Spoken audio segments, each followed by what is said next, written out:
Quand le silence fait trop de bruit, chaque jour, Clara se réveillait épuisée, même après une nuit entière passée à dormir. Son cœur était lourd, ses pensées embrouillées, et son esprit semblait prisonnier d'un brouillard épais dont elle ne trouvait pas l'issue. Elle souriait pourtant, par habitude, par peur d'inquiéter, par crainte de déranger. Personne ne voyait le combat qu'elle menait simplement pour tenir debout. La dépression ne ressemblait pas à ce qu'on imaginait. Elle ne criait pas, elle étouffait. Elle volait l'envie, la lumière, le goût des choses simples. Les rires devenaient lointains, les projets impossibles, et chaque respiration demandait un effort immense. Clara se sentait faible, inutile, persuadée d'être un poids pour le monde. Le plus douloureux n'était pas d'aller mal, mais de croire qu'elle devait s'en sortir seule.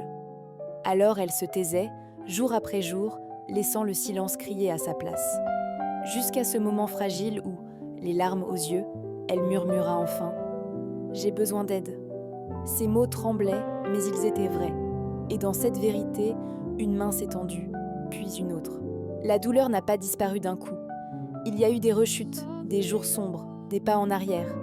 Mais il y a aussi eu des respirations plus légères, des instants de répit, et l'espoir timide que la nuit ne dure pas toujours.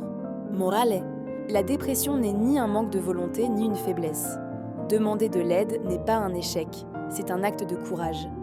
Même quand tout semble perdu, parler, se faire accompagner et avancer à son rythme peut ouvrir une lumière là où l'on croyait qu'il n'y en avait plus.